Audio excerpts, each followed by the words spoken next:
சற்று முன் வெளியான தகவல் ரேஷன் அட்டைக்கு முக்கியமான தகவல் வெளியாகியுள்ளது. அது என்னன்னு சொல்ல பார்க்க போகிறோம். நீங்கள் நம்ம சேனல் சப்ஸ்கிரைப் பண்ணாமல் இருந்தீங்கன்னா மறக்காமல் லைக் பண்ணிக்கோங்க, சப்ஸ்கிரைப் பண்ணிக்கோங்க. வாங்க வீடியோக்குள்ளே போகலாம்.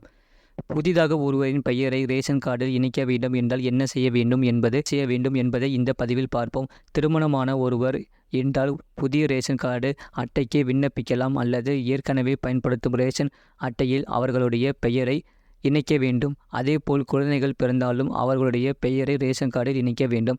அரசு தரும் சலுகைகள் மற்றும் உதவித்தொகை ஆகியவற்றை பெற ரேஷன் கார்டு மிக முக்கியமான ஆவணங்களாக உள்ளது. ரேஷன் கார்டு மட்டுமின்றி மற்ற ஆவணங்களுமான Aadhaar card, PAN card, voter ID card போன்ற கார்டுகளும் மிக மிக முக்கியமான ஆவணங்களாக உள்ளது. எனவே இது போன்ற கார்டுகளை அப்டேட் செய்து வைத்திருக்க வேண்டும். அதாவது உங்கள் பெயர், முகவரி, மொபைல் நம்பர் மற்றும் இதர விவரங்கள் அனைத்தும் சரியாக இருக்க வேண்டும் மற்றும் பிழை இல்லாமலும் இருக்க வேண்டும் என்பதை உறுதி செய்து கொள்வது நல்லது. பிழைகள் மட்டுமின்றி புதிதாக திருமணமானவர் எனில் அவருடைய பெயரையும் ரேஷன் கார்டில் சேர்க்க வேண்டும் மற்றும் குழந்தைகள் பிறந்தாலும் அவர்களுடைய பெயரும் இணைக்கப்பட வேண்டும். சமீபத்தில் வழங்கப்பட்ட மகளிர் உரிமைத் தொகை திட்டத்தில் கீழ் ஒவ்வொரு குடும்ப அட்டை வைத்துள்ள தகுதி வாய்ந்த பெண்களுக்கும் மாதம் 1000 ரூபாய் உரிமைத் தொகையாக வழங்கப்பட்டு வருகிறது. இதனால் பல ஆயிரக்கணக்கான பொதுமக்களும் புதிய ரேஷன் அட்டைகளை பெறுவதற்கான விண்ணப்பித்துள்ளனர்.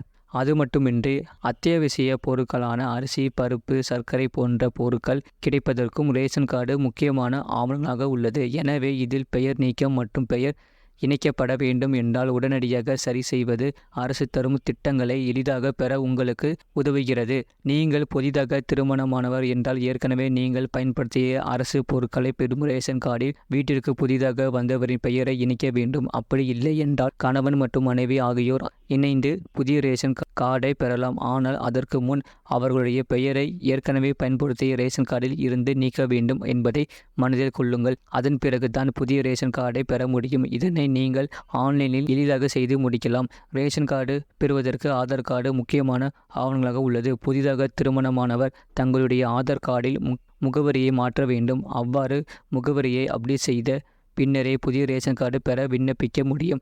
முன்பெல்லாம் குழந்தைகளின் பெயரை ரேஷன் கார்டில் சேர்க்க வேண்டும் என்றால் அப்படியே சேர்த்து கொள்ளலாம். ஆனால் தற்போது அவர்களுக்கு ப்ளூ ஆதார் கார்டு உள்ளது. எனவே அவர்களின் பெயர் மற்றும் இதர விவரங்கள் ஆதார் கார்டில் சரியாக உள்ளதா என்பதை சரிபார்த்த பின்னரே அவர்களின் பெயரை ரேஷன் கார்டில் இணைக்கப்பட வேண்டும். ரேஷன் கார்டு திருத்தம் மற்றும் புதிய கார்டு விண்ணப்பிக்கும் முறை www.tnpds.government.in என்ற அதிகாரப்பூர்வ இணையதளத்தை பார்வையிடவும். அதில் மின்னணு அட்டை தொடர்பான சேவைகளுக்கு கீழ் உறுப்பினரை சேர்க்க, முகவரி மாற்றம் செய்ய, குடும்ப தலைவர் மாற்றம் செய்ய, குடும்ப உறுப்பினர் நீக்க, அட்டை தொடர்பான சேவை நிலையை அறிய வசதிகள் கொடுக்கப்பட்டு இருக்கும். உங்களுக்கு தேவையானதை கிளிக் செய்து விண்ணப்பிக்கலாம். அதன் பின் உங்களுடைய மொபைல் நம்பரை கொடுத்து பதிவு செய்து பிற விவரங்களை பூர்த்தி செய்ய வேண்டும். இது போன்ற செய்திகளை உடனுக்குடன் அறிந்து கொள்ள மறக்காமல் சேனலை சப்ஸ்கிரைப் செய்யுங்கள். மற்றவர்களுக்கு தெரியப்படுத்த ஷேர் செய்யுங்கள்.